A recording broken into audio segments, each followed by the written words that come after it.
Welcome to Coming from Left Field, where we have conversations about politics, books, and current events with your host, Greg Goddles and Pat Cummings.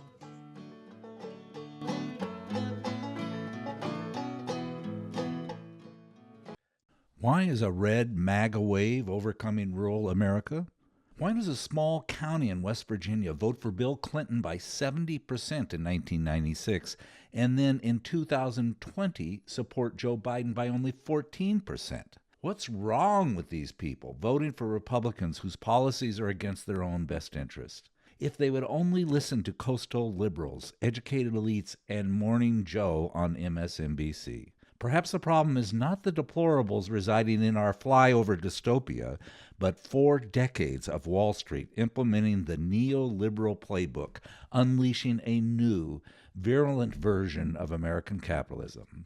Let's discuss. Well, warm greetings, everybody. Greg and I are really excited to have Les Leopold on. Les, you are director of the Labor Institute, founded in 1976, written several books, but this is the book we're so excited about. It's your brand new book, Wall Street's War on Workers: How Mass Layoffs and Greed Are Destroying the Working Class and What We Can Do About It. So welcome to the podcast, Les.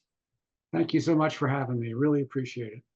Well, fill us in on your latest book. Give us some background on that. Yeah, this book came about in an unusual way. I'm a graduate of Oberlin College, and a couple of years ago, in the middle of the pandemic, Oberlin decided to lay off and replace 114 unionized workers who were the janitorial services and the food services, the bottom, lowest paid blue collar workers. And, we have those of us who went there kind of view it as a progressive pro-labor place. So a bunch of alumni got together, outraged, tried to turn it around. We were unable to do so. We raised some money for the workers, which helped them a little bit. But what got to me were two things. One, the attitude of the administration. This was not something they had to do, but this was something that they were trained to do as kind of business school managers. So I thought, wow, this is weird. But what got to me even more were the stories of these workers. We had a chance to interview them, and they were really upset. They felt betrayed. They felt like their home was taken away from them. People were having trouble sleeping, depression. They couldn't go near it's a very small town. The college dominates it. They couldn't go near the place, without getting nauseous. And I thought, wow, is this just sort of a one-off thing, or is this going on all over the place? And so we started to dive into this and found this mass layoff database that the Bureau of Labor Statistics put together from 1996 to 2012. Then they stopped it during the austerity years, Obama austerity drive. But it was incredibly revealing, because during that period of time, there were 20 million layoffs. And if you extrapolate going forward, there's at least 30 million since 1996, 30 million layoffs. You add in family members, relatives that were impacted by this, you're talking more than half the working class. So we dug in, my research team and myself, we dug in at the Labor Institute to try to figure out, what does this mean? What's the impact of this? And we made, I think, 2 startling discoveries. The first is that mass layoffs have had a profound impact on politics. That we looked at the blue wall states of Michigan, Wisconsin, and Pennsylvania, and we looked at, we could get this data by county, and we found that the counties with the highest mass layoff rate during that period of time had the biggest drop in the Democratic vote. We found that really startling. And those counties tended to be lower income, whiter, and more rural. So we said, wow, this is quite a punch. I'll tell you a story about Mingo County in a little bit in West Virginia. That was another part of the story. But the second discovery was, well, maybe this change in the Democratic vote has nothing to do with mass layoffs. Maybe it has to do with increased anti-wokeness. Maybe they've become more deplorable, more racist, sexist, xenophobic, et cetera, et cetera. So we found these three large databases that track voting behavior over decades. And one of the databases has 500,000 respondents in it. The other one has 50,000. There's three of them. And we found 23 hot button questions, very divisive type questions. And we wanted to see what was the change in white working class people's attitude on these questions. So for example, here, of the 23, none of them did the white working class get more conservative, more illiberal. On 13 of them, they got significantly more liberal. Let me give you two that blew our minds. Should gay couples be permitted to adopt children? Okay. Right. In 2000, 38.2% agreed with that statement. Today, it's 76%. That shows a whole lot of tolerance, I would say. And these are white working class people, which we defined as white, bottom 2/3 of the income bracket, and no four-year college degree. Here's another one. This is the one that actually provided me with the most hope. It was about immigration, and the statement was very loaded. It said, should illegal, use the word illegal immigrants who've been here 3 years, have not committed a felony, but paid their taxes, should they be able to become citizens? Not have even a path to citizenship, just become citizens. Well, 20 years ago, 25 years ago, 32% agreed with that, which is what you would kind of expect, be very low support. Today, it's 62%. 62% of these are the people that were told are viciously anti-immigrant. Anyway, now we had a tiger by the tail. We had a new story to tell, that these people who have been vilified in book after book are not the problem. The problem is mass layoffs and the Wall Street actions and government policies to permit those actions that undermine the economic stability of working people. That's why they're angry. That's why they're frustrated. So Greg and I have refused to read the White Rural Rage book. But on the other hand, I listened to Tom Hartman a lot. He wrote a very positive review of the book, and then has subsequently, over the past couple of weeks, had criticisms of his review, and where he thinks that people are correct and where they're not correct. According to your book and their book, there has just been devastation in the rural part of our country. Hospitals closing, pharmacies closing, all of the indicators of health. There's just been a lot of trauma, and I think they do a fairly good job in their book, and you do a great job in your book talking about the problems of the rural part of the country. I think where you disagree and where the differences are, it's, I'm an old psychologist, and they have what they call the fundamental attribution error, that when you're trying to describe other people's behavior, you tend to attribute the behavior to their character or to their personality. And when you're looking at attributions of your own behavior, you're looking at it based on what circumstances in the environment are influencing you. And that goes to Hillary's deplorable comment. And that goes to I think, the foundation of my criticism of the book, which is there's something that rests within this rural community, within the personalities of the people there, that are pushing them to this kind of despicable nature or character. Is that describing somewhat where your two books depart? Come at it slightly differently. I'm going to, and I sent my critique actually to Tom as well. Oh, good. We've been communicating about a bunch of different things.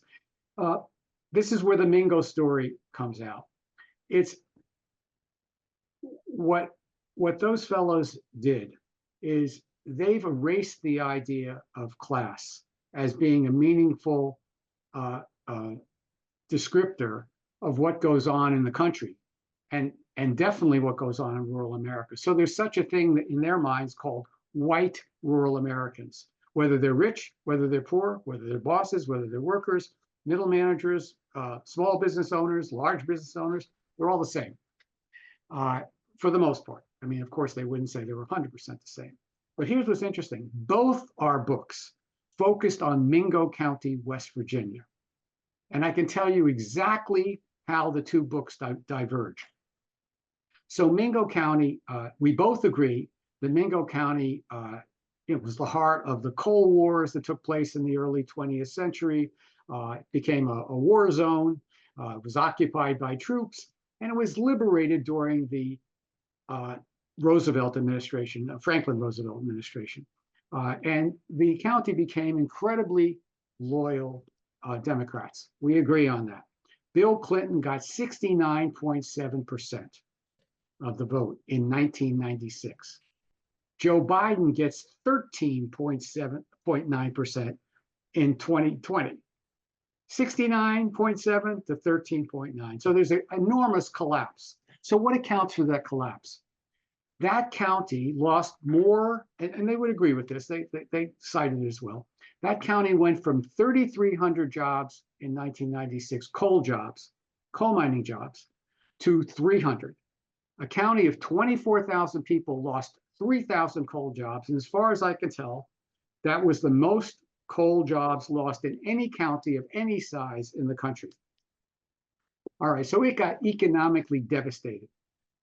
So that's how we tell the story. Here's how they tell the story. They say, well, let me get the exact numbers for you here. So they go, okay, Clinton got, a landslide, and Al Gore, the number went down to 60.2%, still very well. And then they say, well, they jump right to John Kerry. Oh, he did really great. Well, now the number goes down to 56.2%. Then it drops to 42% for Obama. They say there was a hard turn to the right when Obama was elected. The implication is absolutely clear in the book because Obama is a black man. That's why the vote dropped. Well, what is this hard turn to the right? It was against who? John McCain. That's a hard turn to the right.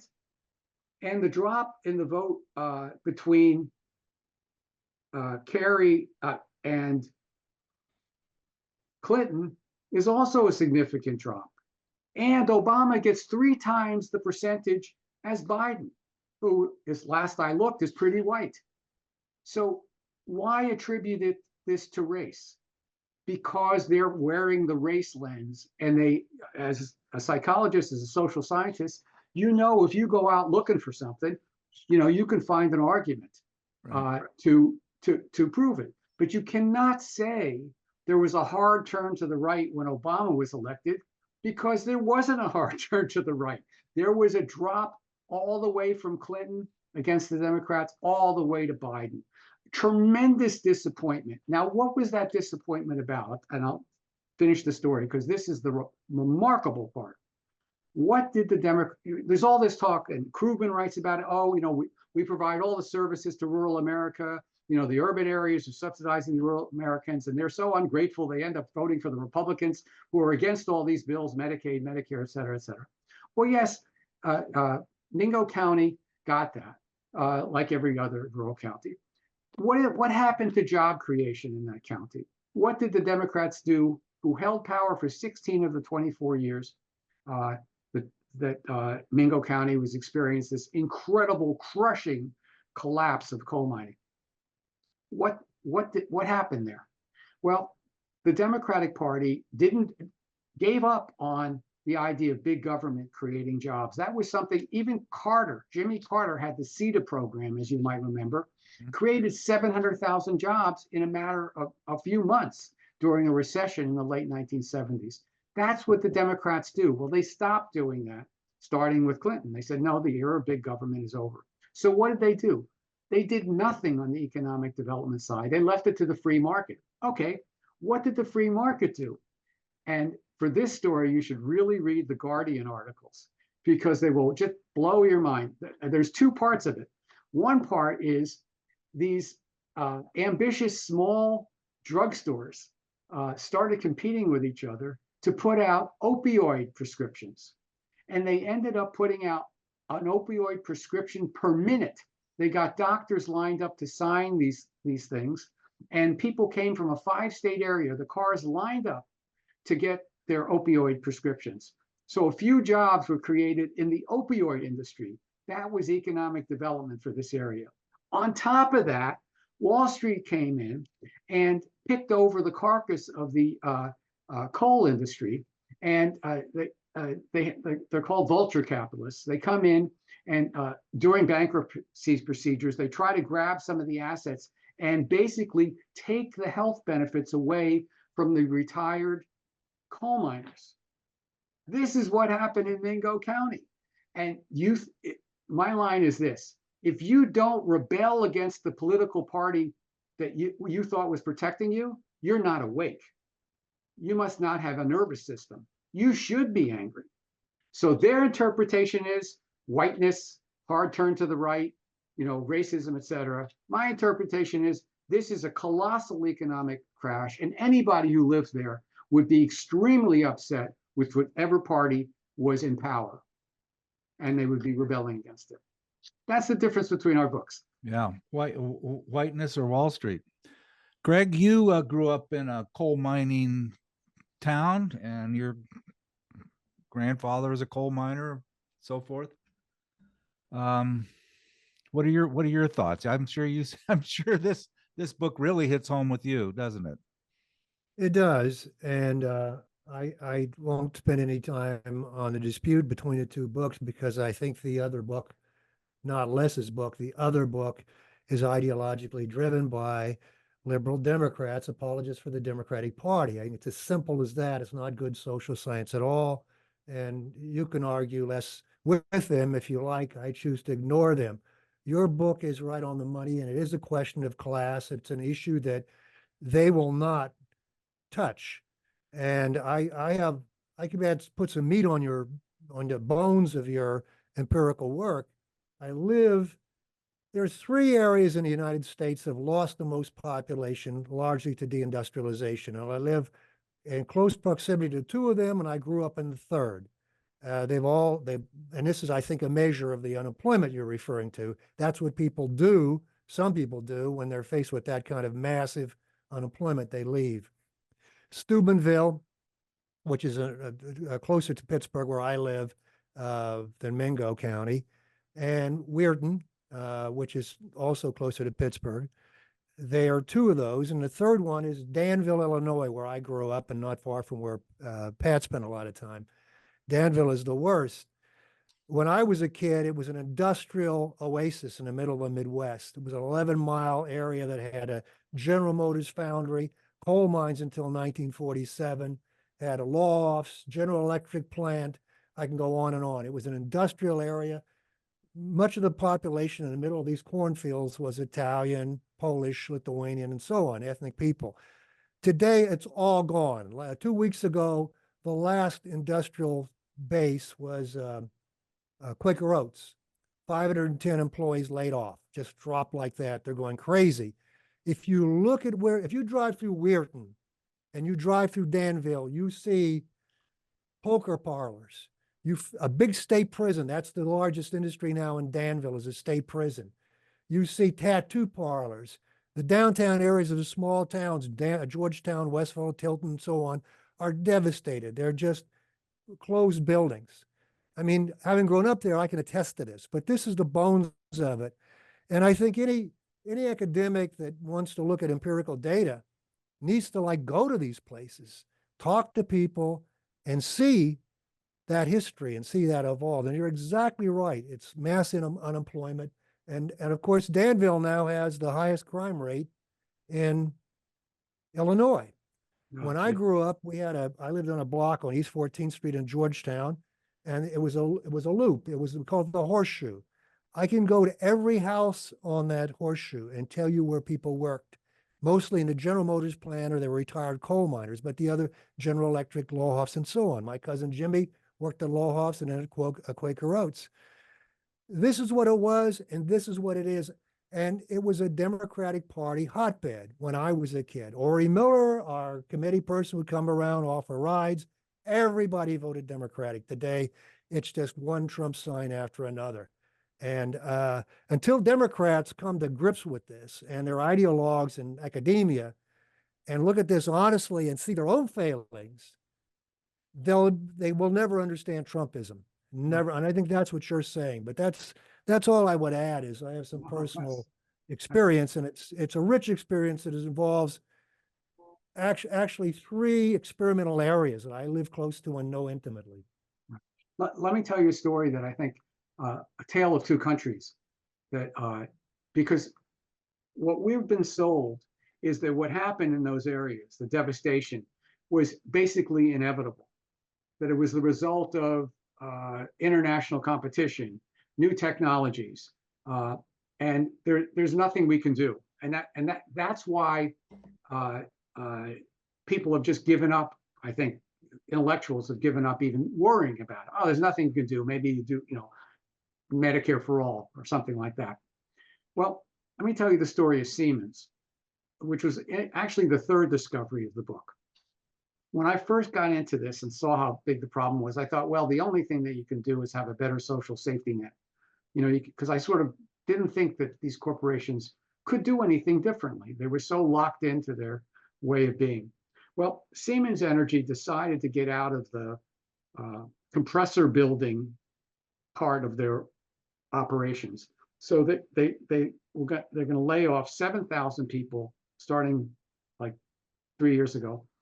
Around the world, 3,000 in Germany, 1,700 in the United States. Well, in the United States, they shut down the southern tier of New York, just right above Pennsylvania. Another area like the ones you described, that used to be heavily industrial. Corning was the center of it, but all kinds of manufacturing. There's very little left. There was a Siemens plant there in Olean, 500 union jobs gone. Okay, laid off. And Chuck Schumer's running around trying to get something new put in the plant. But meanwhile, all these people are gone. In Germany, something else happened. In Germany, Siemens is stuck with co-determination. Half the board seats are union people. And they then collectively elect the chair, who is a tiebreaker. So management has a little bit more control. But they investigated these 3,000 layoffs. And they spent like over a year investigating the necessity or not necessity. Finally, the managers decided, catch this, they decided there would be no compulsory layoffs. 1,700 compulsory layoffs in the United States, no compulsory layoffs in Germany. On top of that, and this is the best part, Greg, that speaks to what you were talking about. There were 6 facilities in small towns that were going to go under. So what did Siemens do? They agreed to put a different product in those plants so that those 6 towns would not suffer. Mm-hmm. These large corporations are enormously flexible. They can move money, machines, products all over the place if they want to do that, as opposed to doing stock buybacks and enriching their CEOs and Wall Street investors. Now, this is the part that will break your heart. So there's the infrastructure signing bill in Washington. The woman who is the head of Siemens USA gets invited there. There's 10 people at the signing. She gets one of the pens, right? She's in the picture with Schumer and Biden. And then afterwards, she has the nerve to put out a press release saying how wonderful this bill was going to be in creating American jobs. And she just got rid of 1,700. So this tells me, A, it can be different. And B, the Democrats have to wake up. I don't know if you know Mike Lux. He's a pollster for the Democratic Party. He's very good, but he's a Democrat true and true. He did this report that I think you'd really appreciate called Factory Towns. And in it, he has a line that stuck with me. He goes, these working people wouldn't care that much about the woke thing if the Democrats really gave a damn about the economy. So exactly what you said, Greg.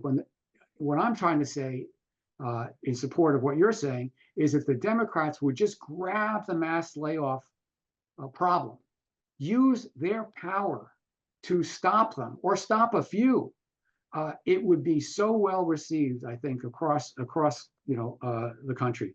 And there's they could do it with one simple rule. Right now, we have $760 billion in federal contracts every year. Imagine a simple rule that says, if you take federal money of any kind, no forced layoffs. You can only do voluntary layoffs. People, you have to keep them on your payroll. We can't be using taxpayer money so that you can then lay off taxpayers.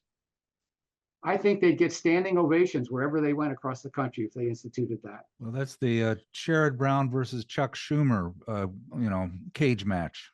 He's the only one that is saying I'm a little concerned about these enormous profits and the stock buybacks and so forth. I got to tell you, one more funny story. This is embarrassing. So a few weeks ago, a friend sends me a Sherrod Brown article that he wrote. You know what it's called? Wall Street's War on Workers, stock buybacks. So I jump for joy. I say, wow, he's got my book. He's pushing it. This is fantastic. Then I see the small print. It's a reprint from something he wrote in 2019 that I never saw. But this guy is right on the money. He's talking to working class people about how Wall Street's ripping them off, and they eat it up. That's but the best. Pat, you invest a lot in Sherrod Brown, and I agree with your of him. He's a serious. He's different than the rest of but that's the thing that we have to understand. He is different. If you go back to the Great Recession, when the UAW used to have 700,000 members, the purge that occurred during the bailout for General Motors, Chrysler, and Ford was incredible. The conditions for getting bailout money was that you close plants. That was the condition here in America.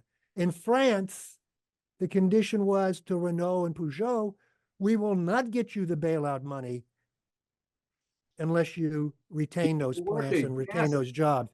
That's the chasm between any hope you have in the Democratic Party. You go back to the Great Recession. How could you have any hope when the Democrats do this?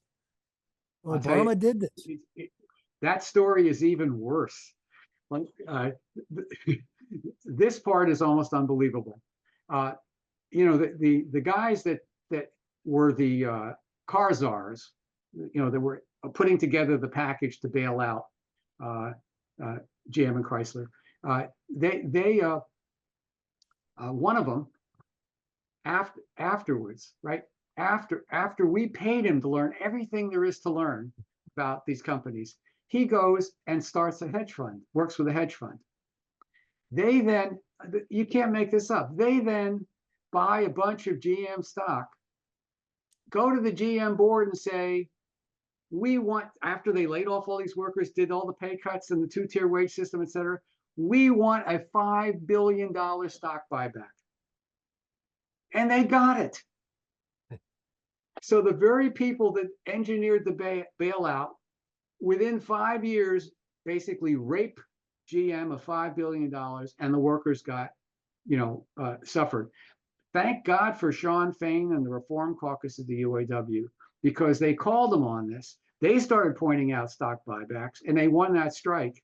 And they may have kicked off a new era of labor organizing. I'm praying that they win the next few plants. But I can't believe that we let the people who organized the bailout to then organize a stock buyback. That $5 billion could have gone to, green cars, electric cars, pensions, whatever. Anyway, like I said, you can't make this thing. You would think I was a conspiracy theorist if I told you this is what was going on, but that's what we're facing. We have to do something about it. This is what I like so much about your book. We know that neoliberalism, beginning with Reagan, all the tax cuts, getting rid of the regulations, taking $50 trillion from the bottom 90% and going up to the 1%. But the thing that I think you did so well in your book is explaining these stock buybacks, explaining the massive layoffs, explaining the corporate bigwigs compensation, and that the solutions could be so simple. So I have a daughter-in-law that works at a big tech corporation here in Seattle. There's a lot of them, but she works at one. And just by the skin of her teeth, she got through a 10,000 person layoff. What happens? The guy that's ahead of the tech company gets huge compensation, lays people off, rolls it into stock buybacks. And it's going right in front of our eyes. You'd think the papers, the newspaper, you'd think somebody would be standing up and saying, wait a second, this isn't right. Explain to us the principle of the stock buyback, the compensation shifting from a salary to stocks. Explain how this is just cycling through over and over again. I will, and I want to give credit to my mentor on this is Professor William Lazonick at UMass Lowell. He's the one who opened my eyes half dozen years ago to what this was all about. Here's what happened. Between the Great Depression, once the Roosevelt administration, the New Deal came in, they put the screws to Wall Street because Wall Street clearly had caused the 1929 crash. There was no doubt about it. And one of the things they limited were stock buybacks. Stock buybacks is where a company takes its own money, goes into the stock market, buys back its own shares, and disappears those shares, basically. And what happens is all the other shares are now worth a little bit more because the earnings per share automatically goes up. There are fewer shares. And you have, so it's a surefire way to get the stock to go up in the short term. Works every time. So they put there was a rule that existed all the way till 1982, which said no more than 2% of corporate profits could go to stock buybacks. Well, in the deregulatory era of starting with Reagan, they took the Securities and Exchange Commission, created basically eliminated the rule, and companies could do as much as they want. So today, 70 cents out of every dollar of corporate profits goes to stock buybacks. And it used to be just less than 5%. Just a small 2% to 2% to 70%. Okay, so what's the big deal? Well, the other thing that happened with deregulation is you started to get these corporate raiders. Now we call them hedge funds and private. We sanitized it. We call them hedge funds, private equity companies. It started with the movies that you saw about Nabisco, et cetera. They started buying up companies with borrowed money, and then they stick the debt on the company that they bought. Immediately would lay off people to pay for the debt service, and they did this again and again and again and again and again. Well, to control these companies, they had to change the way the CEOs were paid, because they wanted the CEOs to work for them, not for the company, not for the shareholder, not for the workers, not for the community. So they started paying them with stock incentives instead of with salary. So it went from 85% salary and bonuses to 85% stock incentives. So now the interests of the CEO and the interests of the stockholders became identical. The only way to make money was to raise the price of the stock. The easiest way to raise the price of the stock is through stock buybacks, not through better products or more efficiency, productivity, all that kind of stuff. Now, Research. that's Yeah. that's secondary. R&D, that's all second. Worker morale, training, that's all secondary. Primary is stock buybacks. So what you do is you squeeze the company, layoffs, cut back on health and safety, environmental controls, et cetera, and R&D, and you take that money and you put it into stock buybacks. And you do this as long as you can until the whole place, either collapses or you sell it to somebody else and you get out from under it. Boeing, by the way, both Hartman and I have written about this. I had a piece called "Did Stock Buybacks Blow the Bolts Off of Boeing?" Boeing was a champion in stock buybacks. They were squeezing that company for over a decade to do 60 billion plus in stock buybacks, and eventually it shows up.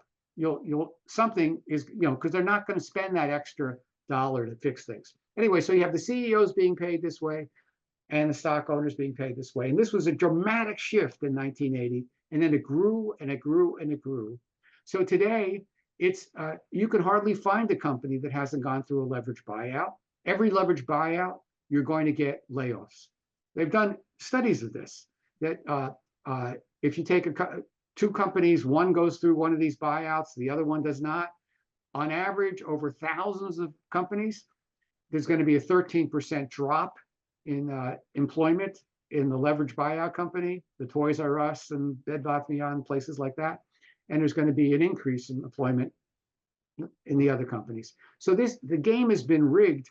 Companies actually, there are companies now that spend more than 100% of their profits on stock buybacks. Think about that.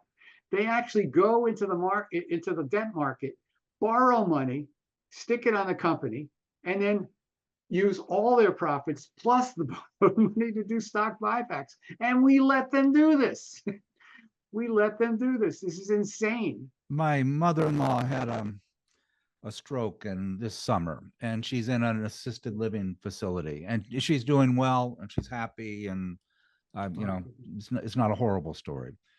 But it got me looking at this facility, and it's the largest assisted living facility in the country. It was purchased by BlackRock and some other investment real estate people that came in. And I talked to people that have been there for a long time, and they just said that we have half the staff that we used to. We have all of the, and Washington Post 2 weeks ago or a week ago had a long article strictly devoted to this one company about how they came in and had this new formula for staffing, and they got rid of half the staff, and it's horrible. It's horrible. And it got to the point we complained to the state because response times were bad and so forth. It so happens that Joe Biden passed a law, or has tried to pass a law last spring, mandating ratios for nursing homes that you had to. And you know what you're having at night when you're watching cable news? You're having nothing but pharmaceutical company commercials, and you're having the hedge funds that own these large nursing homes saying it's just too much. We're going to have to shut down these nursing homes if we have to comply with the new staffing. They're literally doing commercials against the staffing. I didn't think anything about it. I didn't think anything about it until my mother-in-law had her difficulty. I didn't think anything about how important Wall Street is to the rage that we're feeling in central part of our country until I read your book. It's right there in front of us. What's the problem? What's the solution? I don't. Well, hey, what? Pat, Don't get me going. Pat, Don't Pat, get me going. The elephant in the room is the two-party political system. That's the elephant in the room. You ask the question, what can be done about it? Frankly, the answer is nothing with the two parties we have. Well, it's not possible. Let me build on that, Greg. I've been writing my Substack pieces. I try to get one out every Wednesday, and I've been aiming them, a lot of them, at Sean Fain at the UAW, because I think if he launched a political organization that was just aimed at stopping mass layoffs and all the the stock buybacks, et cetera, and what Pat was just talking about. I think, and just charge like $1 a month, $12 a year. I think people would come running to that political formation. Then you use that formation. You get 1 million, 2 million, 5 million people in it.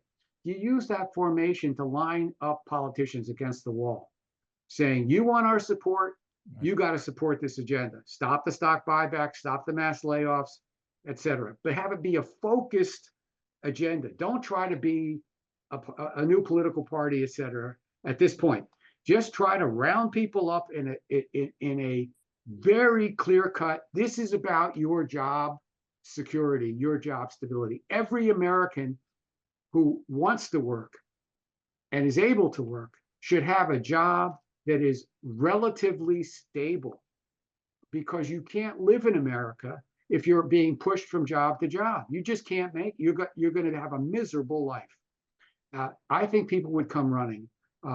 His hands are full right now. Actually, I have a colleague who, she's a professor, and she has some of her grad students are actually close aides of Sean Fain. So I know the stuff gets there.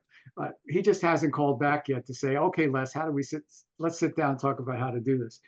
See, I was involved in this thing many years ago called Labor Party Act, Tony Mazzocchi. I don't mean to interrupt you, but I brought this along, hoping Oh, we would go there. See, I was a delegate to the first oh, great. convention. Oh, there you go. Too soon, Greg. We jumped too soon.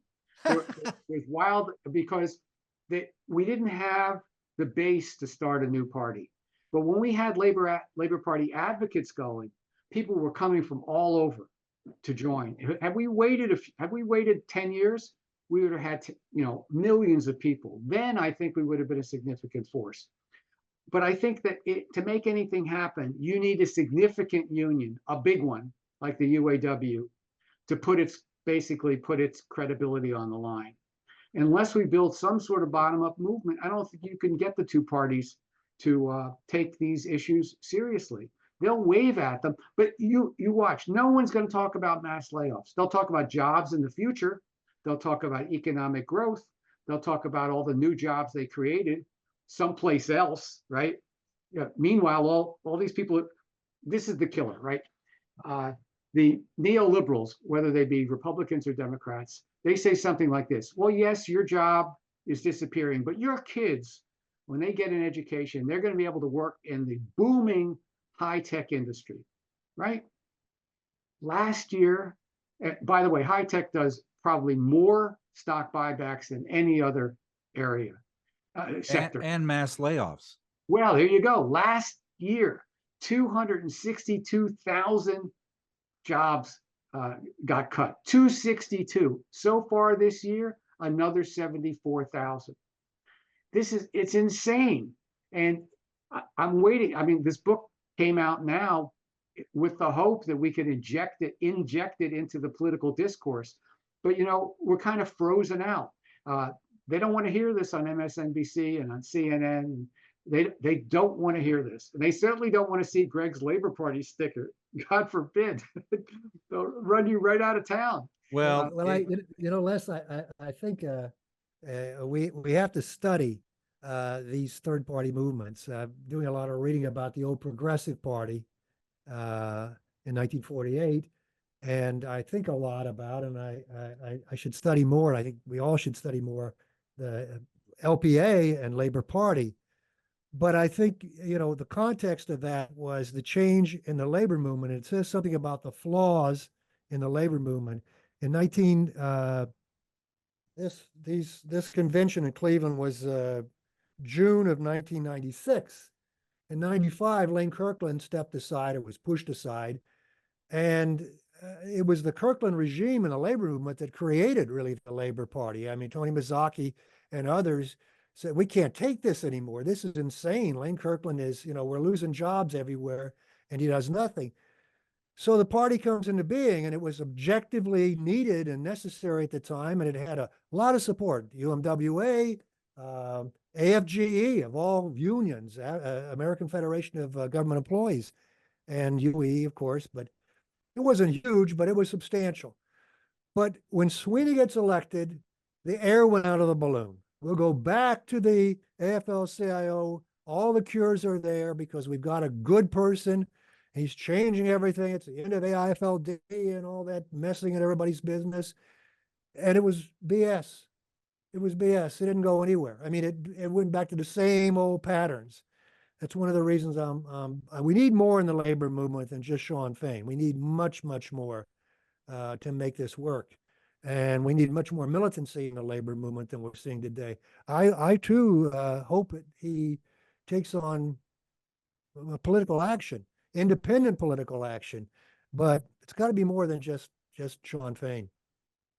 I think already the Teamsters have let everybody down. Everybody that was saying, "Oh, the big change in the Teamsters," yeah, big changes. They're supporting Trump. Yeah, well, there are other unions. We're very fortunate to work closely with the Communication Workers of America. And we set up a program, this was even before the Bernie Sanders campaign, called Runaway Inequality. I have a website called runawayinequality.org. And we set up a situation where workers themselves became political economy trainers. And the CWA would pay for, is still paying for, workers to get off, about 1,000 workers a year get off for a whole day and go through an 8-hour class trained by these worker trainers. And they use this non-lecture training method that we developed, 35 years ago. And a curriculum that we put together based on my last book called Runaway Inequality. And it's worked really, really well. Here's a side story that I think is worth telling. After Trump was elected, the labor movement even progressives in the labor movement got completely shell-shocked because they felt that their members ran out from under them, voted against Hillary, and they didn't know what to do. They were afraid to talk to their own members about politics. Literally, political education was shut down. So we held a meeting, online meeting, like 40, 50 people came up, union staff people for the most part, to talk about what could we do? What were some new ideas? And really nothing came up. But the CWA, who was looking for something new, they went back to Runaway Inequality and started it up again. And it turned out that, oh, you want to talk to people who voted for Trump? Talk about Runaway Inequality and you can have a good conversation. So they just started it up full blast again, and they're doing it again. And that's the way you talk about mass layoffs. You talk about the way people are being screwed by Wall Street. You can have a conversation with anybody in the labor movement, any working person. And you talked about BlackRock before. This is another part of the story, right? These were the people on Wall Street that helped wreck the economy through the financial games they played with, housing mortgages and CDOs and synthetic CDOs and all that kind of stuff. Well, what did they do after the crash? They went out and started buying single family homes and turning them into rentals. Yeah. So now, what could go wrong? Geez, recently there was a new housing development in Virginia, classic place where working class people could buy a new home. Half the homes were bought by BlackRock. So here's you go out and buy a home. You're a working class person. You got to get a mortgage. You got to do this. You got to do that. If you're lucky enough to be able to afford this, BlackRock comes in with a suitcase full of cash. Literally, they just come in and offer cash. So the seller is going to do what? Wait for all this to happen with the mortgage, et cetera, or just take the cash? So now we let this happen. There's some bills that some Democrats have to kind of slow this down and stop it. But it's amazing. We let the genie out of the bottle. And this is the part that's hard for me. I thought they were on their knees begging for help in 2008. Wall Street, Goldman Sachs was in trouble. They were all in trouble. And we had the Occupy Wall Street movement. We had people really upset about what was going on in the economy. It was the perfect time to build a movement. And I was urging my labor contacts, sit down with these community groups, try to build a movement. Now's the time. What happened? They couldn't get anybody to join with anybody else. They were so locked into their funding patterns from their private foundations that they wouldn't form any kind of united movement. So we missed the incredible opportunity. And then Bernie came in. I was still optimistic that a movement could be built. 500 people wrote after my articles, wrote into me, said they wanted to become a runaway inequality trainer. 500 people out of nowhere.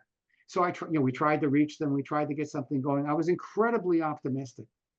But I'll tell you, that optimism in me is gone. I feel like we're fighting for our survival now. Yeah. And we didn't understand back then mass layoffs. We understood the financial trickery that Wall Street was using, but we didn't understand how systemic mass layoffs have become all the way from the 1980s onward. We didn't know that during the Labor Party period. We didn't know that during the Great Recession crash, the Wall Street crash. We know it now, and I think we could reach millions of working people who've gone through this. It's hell on earth. You described this perfectly, Greg. What happens? Your plant goes down in a rural area. 500 or 1,000 people are out of work at the same time, running around looking for the few jobs that may be open. I mean, it's like you want people to be happy about life, to feel good about democracy. You don't do that. Well, Les, I thought you said in your book, which I didn't really think about, is that you listed events in life that are traumatic. Obviously losing a spouse, long-term, illness, divorce, so forth.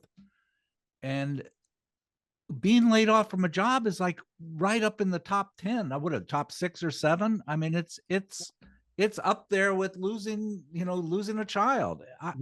It's up there losing your vision and hearing. It's so traumatic. And I got a clue about that. That came from those Oberlin workers.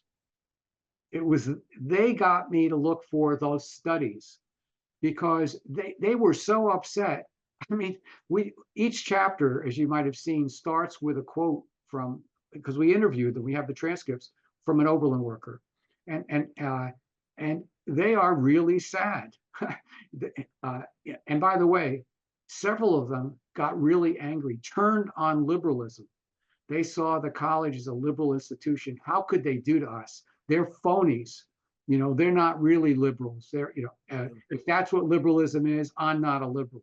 One guy started a podcast, a conservative podcast, after a guy who was laid off in West Virginia, not from Oberlin, but another one that where politicians refused to come into the rescue during the middle of the pandemic. So there's such a bitterness there, and we don't need to fan the flames of the bitterness. We need to organize it. We need to get people. First of all, we need to get information to people, and this is, Matt Taibbi made when he interviewed me, he said, "Well, how are you doing with the major media?" He says, I said, "Well, not too well." He goes, "You're not going to get them." No, He said, because you're challenging the way they deal with the world. They're not going to put you on, and I think that's true. So we have to find, I wish there were 100 podcasts like yours, so we can get the word out. It's going to take a lot of work. Well, I'm going to try it. I mean, I really think it's important for people to understand this. I like Matt Taibbi's blurb on your book. That penetrates the chief media deception of the 21st century, namely that working class voters are driven by racism and xenophobia and not by more simple, enraging motives, that they've been repeatedly ripped off by wealthy donors of both parties. And that's Greg's point, both parties. But Greg, Tennessee is going to vote to have that Volkswagen plant go union, and that's going to be the catalyst to change everything. And we're going to no longer be day drinking. We're going to be out celebrating. Is that what's going to happen? Absolutely. Yeah. That's what we got with Obama, 8 years of Obama, hope and change. And who was it? The McCain's running mate that said, "How's that hopey changey working out for you?" And see, that's the only thing she ever got right, but she got that right. It didn't work out very well. I would add one thing though, Les, for you. I mentioned Danville, Illinois as a test case because I know it intimately, but it also is one of the under 50,000 population metropolitan areas that had the most out migration. Mm. And that's a petri dish for dissatisfaction because it was totally deindustrialized. But curiously, its current mayor is black. How do you call these folks racist when their mayor, they elect a mayor that's black? The first time in the history of Danville. But that's what you that blows lets the air out of that racist balloon that they talk about all the time. But it's tragic. And I go back there. My sister still lives in that area, and having grown up there, and people had jobs, and it's just tragic. Just tragic. People see this, they understand this, and this tragedy can get a whole lot worse because people might just give up on democracy. Yeah. They might just say, you know what, this isn't working. Maybe that, these strong leaders are the way to go, because the soft approach, the Taibbi quote, both parties are in it. I'm stuck. I'll be very frank with you here. I'm stuck in a tough situation here now. I don't want to see Trump win. On the other hand, I do not want to lose my Trump readers. I want to reach them. I don't want to lose them. So, on the other hand, I think a disaster is coming our way.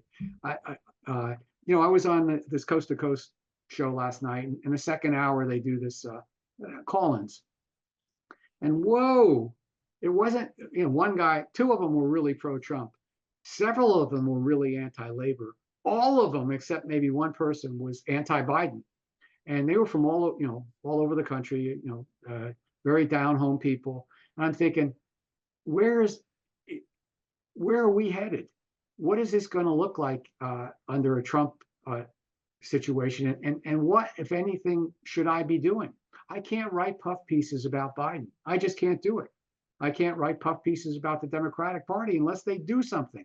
There's all this happy talk about the infrastructure bill, the CHIPS bill. I wrote a piece about giving Intel a grant to $8 billion to build plants in the United States. That company brags about doing $120 billion in stock buybacks since the 1990s. That's on their website. So how do you stop them from using the money you just gave them to do a stock buyback? Well, they're not allowed to use that money. Oh, come on. Yeah, I don't have to tell Pat that there's another way to do this. So you've already got a couple of senators that are going, whoa, wait a second. We got to get them to promise not to do stock buybacks. I'm saying you got to do this up front. You got to say, don't take the money. You're not, if you do a stock buyback or a math, and they're also talking about all the new jobs they're going to be creating while they gave them the money and were negotiating it and passing it, through Congress in the last year and a half, they laid off 2,000 people.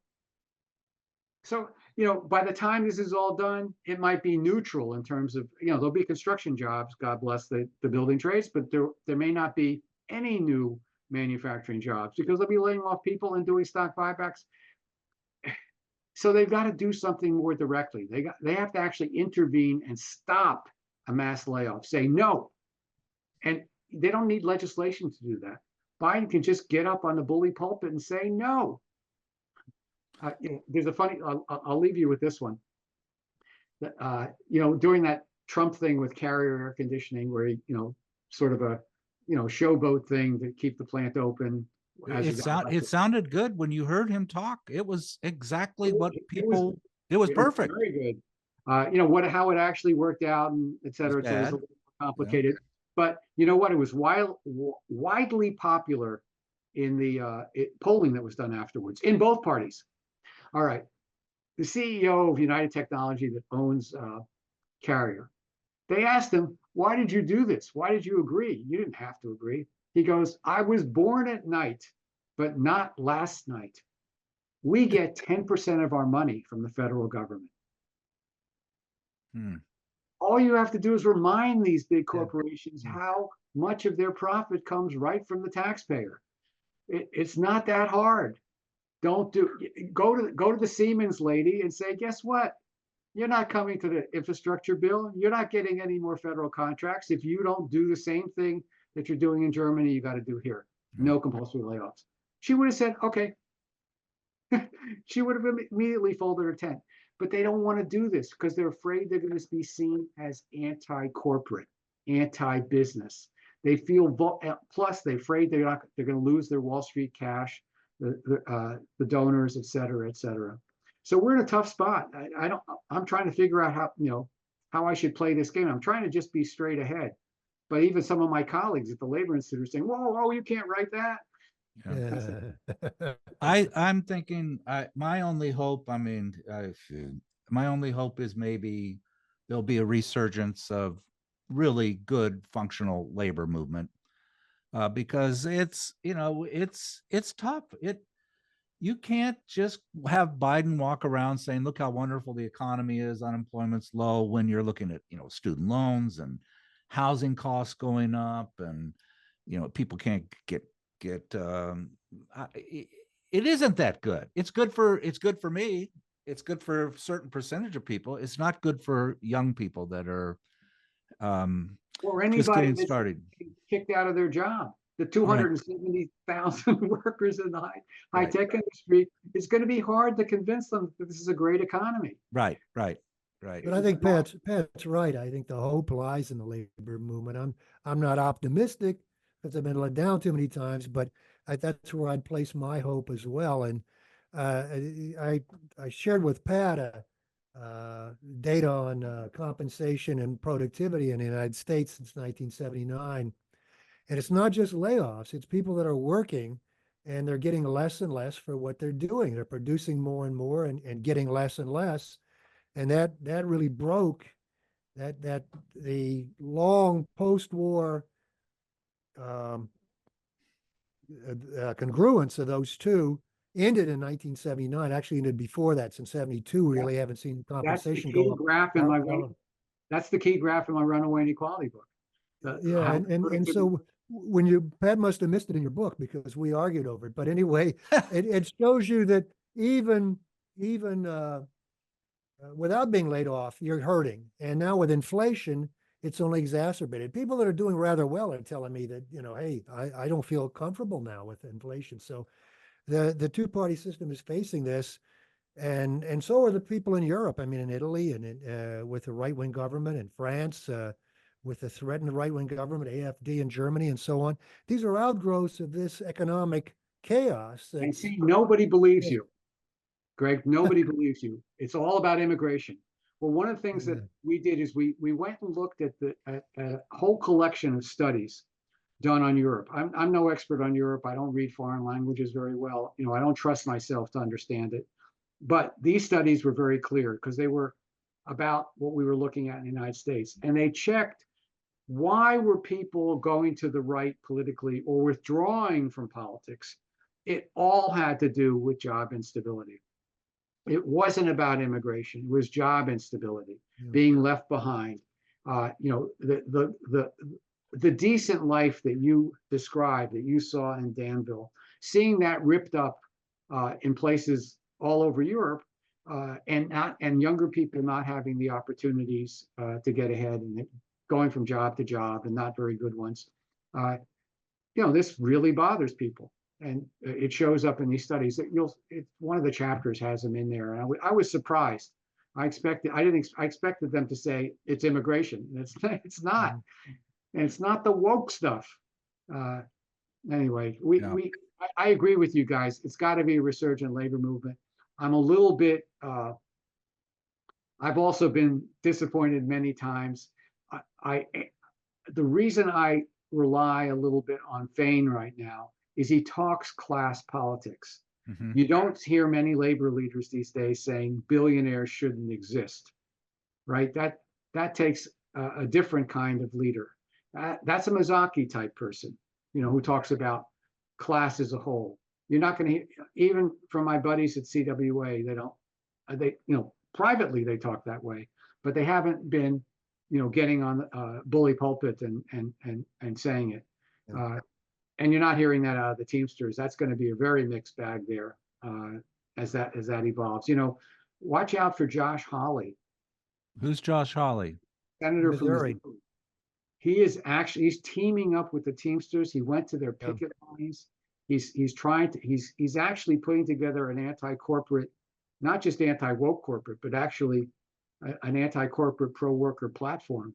This guy's a really conservative Republican. And so what I'm afraid of is a realignment where the working class really just moves over to the Republican Party. And the People laughed at that last. They laughed, or he's been doing this a while, and people on the left were laughing. Oh, he's not. It's a joke. It's not a joke. It's real. I mean, he's eking something new out in the Republican Party. And you have Schumer's incredible line that I think said it all. I have to be nice to Schumer. He might be his office might be giving us a grant to do this kind of education. Yeah. But his line was this. He said, for every blue collar worker we lose in Pennsylvania, we gain 2 Republican suburbanites. And you can say that again in Pennsylvania and Michigan and Wisconsin. I mean, the rest of Pennsylvania, Michigan, and Wisconsin. So he literally was writing off blue collar workers. And what kind of Democratic Party is that? Well, especially with the Electoral College, where the worst is happening in the central part of Pennsylvania, Michigan, and so forth. It's not a matter of the numbers; it's a matter of where people are and the misery that they're experiencing there, which is so palpable. So, well I'm you guys to get the word out. Great. This is good. I'm going to be giving this away to some friends. Get the book. You did a wonderful job. This has been just so refreshing to have you do this work, and I hope you're being amplified. I'm glad that Tom. Are you going to go on Tom Hartman? I did already. You did. I missed you on Tom Hartman. It was just a 15-minute thing. I'll tell you the other thing that's changed since the last book I did. I had so many bulk sales built in. We actually published it ourselves. We moved 50,000 copies without having a publisher. But before that, I had been on his show, and I've been on other shows, radio shows and whatnot. And those were the shows that moved books. But you know what? They don't move it like they used to. What moves books now are shows like yours and like Taibbi's. And I was on Chris Hedges and Bob Scheer. And they were passing me around one to the other.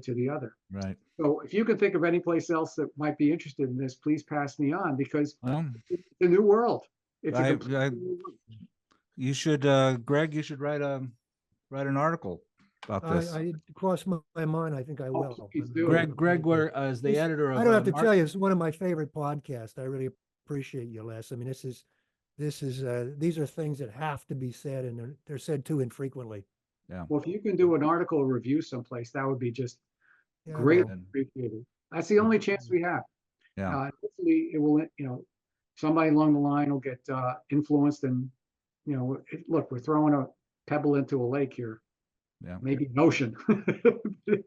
Hopefully, it's great to see you guys at it. And, thank you so much for being on. I know you stayed up late with your show, so I appreciate you taking time for us today. And this has just been great. It's been so much fun. Great. Thank you. Once again, and my apologies for missing my first date. Anything I can do for you guys, let me know, please. Okay. Thank you.